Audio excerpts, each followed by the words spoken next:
Hello student, welcome in Bishop Academy online classes. Today my topic is reactions of metal with chlorine. It is the fifth component of chemical property of the metal. What happens when metal react with the chlorine? If metal react with the chlorine, if metal react with the chlorine, then two form ionic chloride are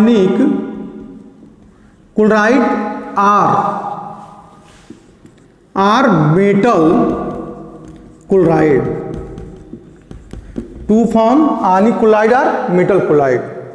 During this reactions, यहाँ लिख सकते हैं during this reaction metal donate the electrons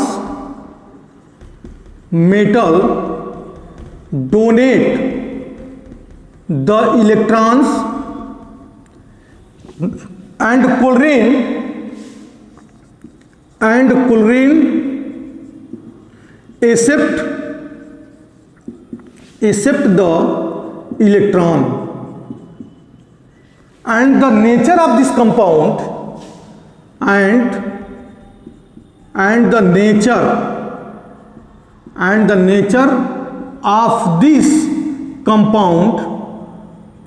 nature of this compound is ionic.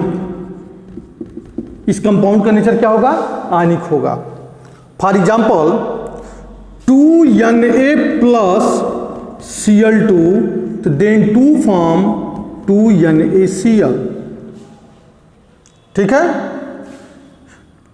2K plus Cl2, then 2 form 2KCl.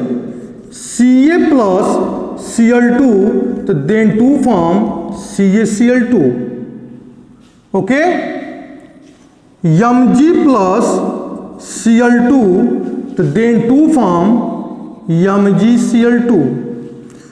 2Al plus 3Cl2, then 2 form 2AlCl3. इस reaction में metal sodium है, potassium है, calcium है, magnesium, aluminium है. यह सब electron को donate करने वाले हैं. मेटल की टेंडेंसी होती है इलेक्ट्रॉन को डोनेट करने के लिए. तो यह जितने भी मेटल्स हैं ये सब इलेक्ट्रॉन को डोनेट कर रहे हैं. और जो नॉन मेटल के फॉर्म में क्लोरीन है, इसके मेटल के इलेक्ट्रॉन को एक्सेप्ट करके वह एक्सेप्ट कर रहा है. एक्सेप्ट करके नहीं बल्कि एक्सेप्ट कर रहा है, और एक्सेप्ट करने के बाद वह मेटल क्लोराइड बना रहा है. और इस मेटल क्लोराइड के कंपाउंड को हम बोलते हैं आयनिक कंपाउंड. मतलब मेटल और क्लोरीन मिलकर के मेटालिक क्लोराइड बनाए, और इस टाइप के कंपाउंड को हम बोलते हैं हम आयनिक कंपाउंड. अब आयनिक कंपाउंड बनेगा कब? जब मेटल इलेक्ट्रॉन को डोनेट करता है और नॉन मेटल उस इलेक्ट्रॉन को जब एक्सेप्ट करता है, तो उस टाइप के कंपाउंड के फॉर्मेशन को हम आयनिक कंपाउंड बोलते हैं. और जितने भी आयनिक कंपाउंड होते हैं, ऑल द आयनिक कंपाउंड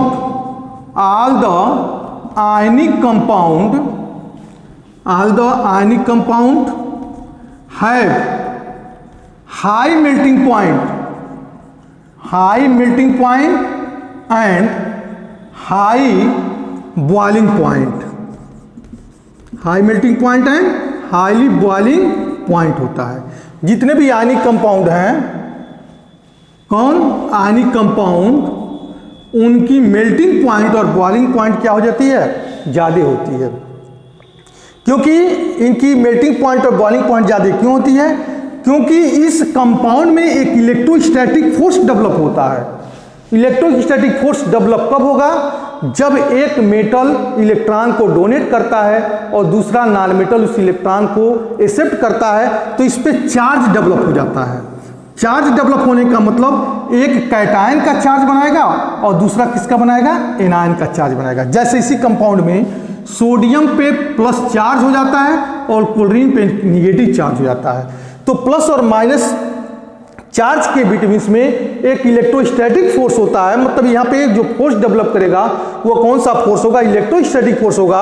और इस इलेक्ट्रोस्टैटिक फोर्स होने की वजह से जितने भी आयनिक कंपाउंड हैं उनकी मेल्टिंग पॉइंट और बॉइलिंग पॉइंट ज़्यादा होते हैं, मतलब मैक्सिमम होता है कोवैलेंट कंपाउंड के कंपैरिजन में।